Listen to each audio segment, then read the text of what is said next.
किसी समय की बात है, बैकुंठ नाम के राज्य में चित्रसेन नाम का राजा राज्य करता था। चित्रसेन बहुत ही पराक्रमी एवं बुद्धिमान होने के साथ साथ नम्र और दयालु स्वभाव वाला राजा था। एक दिन जब राजा चित्रसेन शिकार से लौट रहा था तो रास्ते में एक ऐसा बूढ़ा साधु दिखाई दिया जो अपनी झोंपड़ी के बाहर अंगारों पर लेटा हुआ अंगारे ही चबा रहा था। अरे, वह अभागा साधु कौन है और ऐसा क्यों कर रहा है? तुरंत उसके पास पहुंचा और बोला, मुनिवर, ये आप क्या कर रहे हैं? क्या इस तरह अंगारों पर लेटकर अंगारे चबाते हुए आपको पीड़ा नहीं होती? साधु ने एकदम राजा को झिड़क दिया और बोला, अरे मूर्ख, तू इस झमेले में ना पड़कर अपना काम कर। मेरे साथ जो बीत रही है ये मेरे पिछले जन्मों के कर्मों का फल है। जा, भाग जा यहाँ से। और राजा आश्चर्य में डूबा अपनी राह चल पड़ा। राजा सोचने लगा, आखिर उस साधु ने पिछले जन्म में ऐसा कौन सा पाप किया था जिसकी वजह से वे इस जन्म में अंगारों पर लौट रहा है और अंगारे ही चबा रहा है। राजा चित्रसेन रास्ते भर उसी साधु के बारे सोचता विचारता हुआ अपने महल में पहुंचा और सो गया। लेकिन सपने में भी वह बूढ़ा साधु उसे अंगारों पर लौटता और अंगारे चबाता दिखाई दिया। अगले दिन सुबह होते ही राजा चित्रसेन ने राज्य भर के ज्योतिषियों व साधुओं तथा ब्राह्मणों को अपने दरबार में बुलावा भेजा। जब दरबार लगा तो राजा बोले, सुनिए आदरणीयों, मैंने आप लोगों को दरबार में यह जानने के लिए बुलाया है कि मैंने पिछले जन्म में ऐसा कौन सा पुण्य का कार्य किया था जिसकी वजह से इस जन्म में मैं राजा बना। और यहाँ से कुछ दूर पर रहने वाले उस बूढ़े साधु ने ऐसा क्या पाप किया था जो वह इस जन्म में दिन रात अंगारे खाता है और अंगारों पर ही सोता है। सुनिए, यदि आप लोग मेरे इस प्रश्न का उत्तर देने में असमर्थ रहे तो आप सबको अयोग्य समझकर सूली पर लटका दिया जाएगा। राजा की बात सुनकर सभी घबरा उठे और उनमें आपस में कानाफूसी शुरू हो गई। काफी सोच विचारने के पश्चात उन्होंने आपस में कोई फैसला किया और बोले, महाराज, आपका प्रश्न काफी जटिल है, अतः इसका उत्तर खोजने के लिए हमें कम से कम 6 माह का समय दीजिए। ठीक है, हम आप सबको 6 माह का समय देते हैं, लेकिन याद रहे, यदि ठीक 6 माह पश्चात हमें अपने प्रश्न का उत्तर ना मिला तो आप अपनी मौत निश्चित समझें। सबने राजा के प्रश्न पर काफी सोच विचार किया, लेकिन 6 माह बीत जाने पर भी किसी के समझ में राजा के प्रश्न का उत्तर नहीं आया तो वे सब एक स्थान पर एकत्रित हुए और बोले, राजा के प्रश्न का किसी के पास कोई उत्तर नहीं है। अब तो हम सबकी मौत निश्चित है, बचने का कोई उपाय नहीं। जब वे सभी अपनी मृत्यु को नजदीक जान चिंता में डूबे हुए थे, तभी एक अत्यंत वृद्ध ब्राह्मण वहां आया और बोला, विद्वान भाइयों, आप लोग इस प्रकार चिंतित और उदास क्यों बैठे हुए हैं? क्या आप लोग मुझे अपनी उदासी का कारण बताएंगे? हो सकता है मैं आपकी कोई मदद कर सकूं। तो वे बोले, ब्राह्मण देवता, हम तो मौत की घड़ियां गिन रहे हैं। और उन्होंने उसे सारी बात कह सुनाई। सुनकर वह ब्राह्मण बोला, बस इतनी सी बात? सुनिए, आप लोग चिंता ना करें और मुझे राजा के पास ले चलें। मैं उन्हें उनके प्रश्न का उत्तर दे दूंगा। क्या सच? वृद्ध ब्राह्मण की बात सुनकर वे उसे उसी समय आदर पूर्वक लेकर राज दरबार में पहुँचे तो महाराज बोले, क्या आप लोगों ने मेरे प्रश्न का उत्तर खोज लिया? हाँ महाराज, ये वृद्ध ब्राह्मण आपके प्रश्न का उत्तर देंगे। ठीक है ब्राह्मण देवता, आप ही हमारे प्रश्न का उत्तर दीजिए। तो सुनो राजन, जंगल के पास जिस व्यक्ति को तुमने अंगारे खाते देखा था, वही तुम्हारे प्रश्न का उत्तर देगा। ठीक है ब्राह्मण देवता।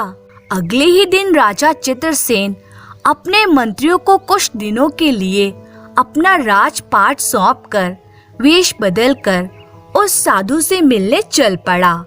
शाम ढलते ढलते वह उस साधु की झोंपड़ी में पहुंच गया, जो अंगारों पर लेटकर अंगारे चबाता था। उस समय भी वह वैसा ही कर रहा था। राजा को देखते ही वह गरज उठा, अरे कौन है तू? जा चला जा यहाँ से।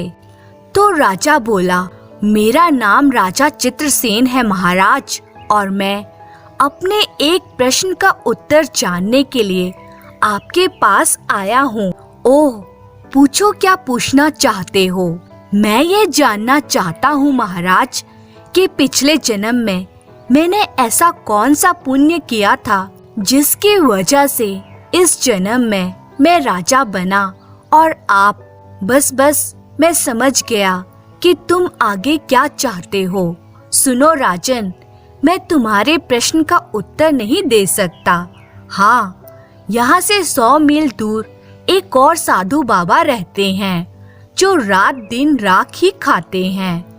वही तुम्हारे इस प्रश्न का उत्तर दे सकते हैं। साधु की बात मानकर राजा चित्रसेन उसी क्षण आगे बढ़ चला और सोचने लगा, आश्चर्य है, दूसरा साधु राख खाता है, वह ऐसा क्यों करता है?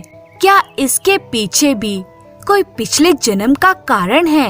अगले दिन सुबह ही वह उस साधु की कुटिया में जा पहुंचा, जिसके विषय में पहले वाले साधु ने उसे बताया था। वह साधु उस समय भी राख पर ही लेटा राख खा रहा था। राजा बोला, प्रणाम महाराज, कौन हो तुम और मेरे पास आने का क्या कारण है? राजा ने उसे अपने बारे में बताने के साथ साथ वहां आने का प्रयोजन भी बताया। सुनकर वह बोला, हे राजन, मैं तो तुम्हारे प्रश्न का जवाब देने में असमर्थ हूँ, लेकिन यदि तुम अपने प्रश्न का उत्तर जानना ही चाहते हो तो सर्पनगर चले जाओ। वहाँ पर तुम्हें चंद्रगुप्त नाम का एक सेठ मिलेगा। तुम उसके घर के बाहर बैठ जाना। ठीक रात के 12 बजे उसके यहाँ एक लड़का उत्पन्न होगा, जो सुबह 4 बजे मर जाएगा। जब वह सेठ उस लड़के को जंगल में गाड़ कर लौट जाए, तब तुम उस बच्चे को जमीन से निकालकर उससे अपना प्रश्न पूछना। वह तुम्हारे प्रश्न का उत्तर अवश्य देगा। ठीक है महाराज, मैं ऐसा ही करता हूँ, कहकर राजा ने विदा ली और उसी समय वहाँ से रवाना होकर वह संध्या तक सर्पनगर पहुँच गया। वहाँ पहुँचकर उसने सेठ चंद्रगुप्त का घर तलाश किया और घर के बाहर बैठ गया। जल्दी सेठ की दृष्टि उस पर पड़ी और वह बोला, कौन हो तुम और यहाँ क्यों बैठे हो? कहीं तुम्हारा कुछ चुराने का इरादा तो नहीं? ऐसी कोई बात नहीं है सेठ जी, मैं एक राहगीर हूँ और थक कर यहाँ आ बैठा हूँ। वैसे मैं आपको एक बात बता सकता हूँ, आज रात ठीक 12 बजे आपके यहाँ पुत्र जन्म लेने वाला है। सेठ बोला, यदि तुम्हारी बात सच निकली तो मैं न केवल तुम्हारा मुंह लड्डुओं से भर दूंगा, बल्कि ढेर सारी अशर्फियां भी दूंगा। और रात के ठीक 12 बजे सेठ की पत्नी ने एक पुत्र को जन्म दिया। सेठ बोला, आज की रात मेरे लिए कितनी खुशी लेकर आई है। और फिर प्रसन्नता से सेठ बाहर की ओर भागा। राजा उस समय भी उसके घर के बाहर बैठा था। सेठ बोला, लो अजनबी दोस्त, जी भरकर मुंह मीठा करो और ये अशर्फियों से भरी थैली भी रखो। राजा बोला, आप बेकार ही प्रसन्न हो रहे हैं सेठ जी, आपकी खुशी क्षणिक है। आपका पुत्र सुबह 4 बजे मर जाएगा। सेठ बोला, क्या बकते हो? तुम्हारी यह मजाल कि हमारे सामने ही ऐसी अशुभ बातें करो। अगले ही पल सेठ ने चीख चीख कर अपने नौकरों को बुलाया और क्रोध से बोला, इस नीच आदमी को उठाकर सड़क पर फेंक दो। ध्यान रहे, ये मनहूस दोबारा घर में नहीं घुसना चाहिए। जो आज्ञा मालिक। नौकरों ने राजा को उठाकर बाहर सड़क पर फेंक दिया। उसके बाद नौकर वापस लौट गए। राजा सोचने लगा, मेरी बात से जो कष्ट सेठ जी को पहुंचा, उसके सामने ये अपमान कुछ भी नहीं। फिर राजा सड़क से उठा और अपना घोड़ा खोलकर सेठ के घर से कुछ ही दूर एक स्थान पर छिपकर बैठ गया। सुबह के ठीक 4 बजे सेठ चंद्रगुप्त का लड़का मर गया और रोने पीटने की आवाज आने लगी। हाय मेरा लाल, मेरे बच्चे, मुझे छोड़कर कहाँ चला गया तू? राजा सोचने लगा, आखिर उस मासूम का इंतकाल हो ही गया। शायद ईश्वर को यही मंजूर था। सेठ बोला, रोने धोने से अब क्या फायदा भाग्यवान, जो होना था वह तो हो गया। उस अजनबी ने जो भविष्यवाणी की थी वह सच निकली। लाओ बच्चे का शव मुझे दो, मैं इसे जंगल में दबा आऊं। उसकी पत्नी बोली, नहीं नहीं, मैं अपने लाल को नहीं दूंगी, इसे कोई मुझसे जुदा नहीं कर सकता। बड़ी मुश्किल से सेठ ने अपनी पत्नी को समझाया बुझाया और कुछ व्यक्तियों के साथ बच्चे का शव लेकर पास के जंगल की ओर चल पड़ा। बच्चे के शव को गाड़ने के पश्चात वे सब वापस लौट गए। उन लोगों के नजरों से ओझल हो जाने के पश्चात राजा चित्रसेन उस स्थान पर पहुंचा जहां शव को गाड़ा गया था और जैसे ही उसने जमीन को खोदकर बच्चे के शव को बाहर निकाला, बच्चा एकदम जीवित हो उठा और बोला, तुमने मुझे बाहर क्यों निकाला? तो राजा बोला, इसलिए ताकि तुम मुझे यह बता सको कि मैंने पिछले जन्म में ऐसा कौन सा पुण्य किया था जिसके कारण मैं राजा बना। और फिर राजा ने उसके सामने पूरी बात दोहरा दी। सुनकर बच्चा बोला, सुनो राजन, तुम्हें जो पहला साधु और दूसरा साधु मिला था, वे दोनों मैं तथा तुम पिछले जन्म में चारों भाई थे तथा बहुत ही गरीब थे। हम भिक्षा मांग कर जो कुछ भी लाते थे उसी से अपनी भूख शांत करते थे। एक बार 3 दिन तक हम चारों को लाख प्रयत्न करने पर भी भोजन प्राप्त नहीं हुआ और हम चारों भूख से बुरी तरह छटपटाने लगे। चौथे दिन तुम अकेले ही भीख मांगने गए। सारा दिन भीख मांगने के पश्चात उस रोज तुम्हें 4 रोटियों का आटा मिला। घर लौटकर फिर तुमने स्वयं अपने हाथों से 4 रोटियां बनाकर एक एक तो हम तीनों भाइयों को दी और एक स्वयं ले ली। पर इससे पहले कि हमारे में से कोई रोटी का एक टुकड़ा भी मुंह में रखता, एक ब्राह्मण हमारे द्वार पर आकर भिक्षा मांगने लगा और बोला, बेटा, ईश्वर के नाम पर मुझे भी कुछ खाने को दो, मैं 4 दिन से बिल्कुल भूखा हूँ। बच्चा बोला, हे राजन, वह भिखारी ब्राह्मण वही है जिसने तुम्हें हमारे पास भेजा है।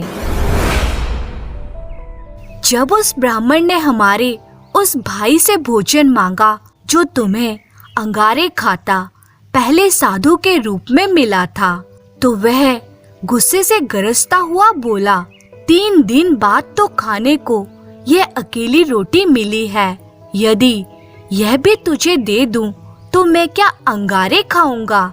जा भाग जा यहाँ से।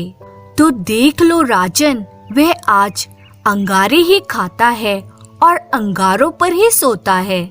उसके बाद उस ब्राह्मण ने हमारे उस भाई से, जो इस जन्म में तुम्हें राख खाने वाले साधु के रूप में मिला था, भिक्षा मांगी।